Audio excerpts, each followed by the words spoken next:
And South Africa dares even issue threats about what is likely to happen after that, and so on and so forth. Of course, we will see what threats they are talking about. I spoke with the president of South Africa, and he's also there pretending to be playing a peacemaker role,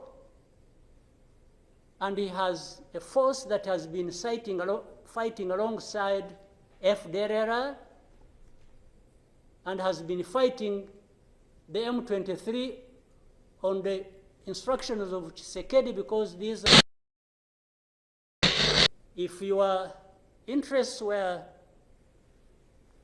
catered for by Tshisekedi, that was fine, even if the others' interests or concerns were not taken care of. Nothing is going to come out of it until those mainly concerned are also part of it and participating and contributing to the success of the process through which they are getting the support. But if the parties decide or accept to be manipulated, because, and by the way, that's exactly what happened, and I think in Congo, there are experts for doing that. They would go to one party and promise them something, and then they would decide to keep quiet about what is obviously going to result into problems like we are seeing now. Or, like he did, he didn't want East African community because they were not doing things the way he wanted, even if it was not right.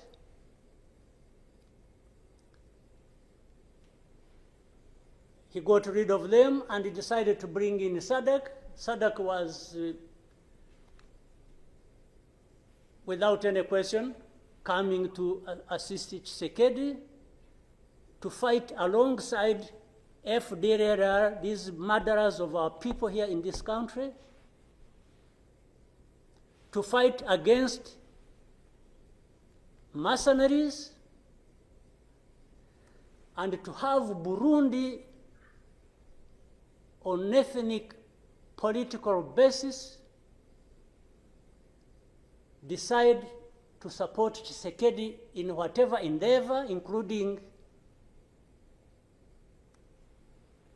exactly doing what those murderers did to our people and what they are doing in Eastern Congo. They have displaced people, they have killed people, they have persecuted them on a daily basis for who they are. We have refugees here who have been here for the last 20 plus years, just dislocated from Congo and sent to Rwanda because they say these are ethnic Tutsis, and therefore they belong to Rwanda, they don't belong there. And everybody is around. I don't know how many entities we have in Congo, honestly. We have MONUSC, we have some DRC, we have mercenaries, we have Burundi, we have FDLR that has joined them. And everybody is there watching this thing, and we pretend it's like we don't understand what has been going on for all these years.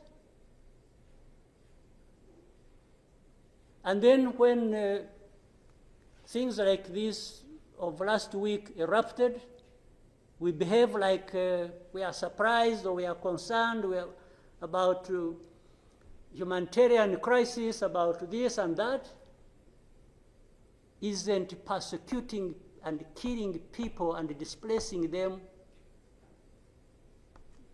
part of that humanitarian concern? So As East Africans, we sit here and then do what about it? For the last 2 days, on Monday and today this morning, I spoke with the President of South Africa, who sought me out to speak with me on this matter because of their involvement in Eastern Congo. And he's also there pretending to be playing a peacemaker role, and he has a force that has been fighting alongside FDLR and has been fighting the M23 on the instructions of Tshisekedi, because these are people who are not supposed to be in Congo, that these are from Rwanda, or the M23 are not Rwandans, please. These are Congolese, and one time he accepts it, then another time he says no, part of it is yes, and then the other part is from Rwanda, and these are He keeps on going. And how do we, leaders of our own countries, accept this to go on forever and just accept that we shall be manipulated by Tshisekedi or whoever is supporting him? And South Africa dares even issue threats about what is likely to happen after that, and so on and so forth. Of course, we will see what threats they are talking about. Maybe they should have done that exactly for which they have been issuing threats. They should have done it to clean up the mess in Eastern Congo, or to fight back those who have been trying to clean up the mess. So then you have the whole international community just confused. They talked about Rwanda, they talked about the Nairobi process. Honestly, even here, maybe you will help me understand what all this means. The processes became an end in themselves, and the people leading these processes became more important than the results of the processes. The Nairobi process became a Uhuru process. Then the Rwanda process, it's like you can't say anything that will displease President Lorenzo.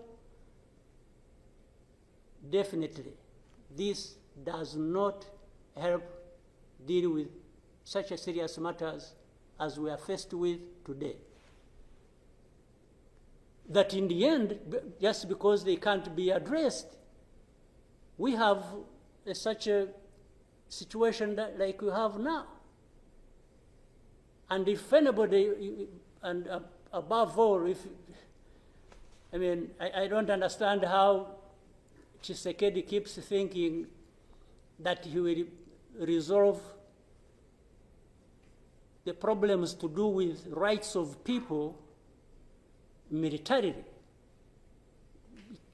Kill them, shoot them, bring in forces that are ready to help, like especially Burundi. Well, I don't know whether that has been helpful for the last few days or weeks they have been doing that.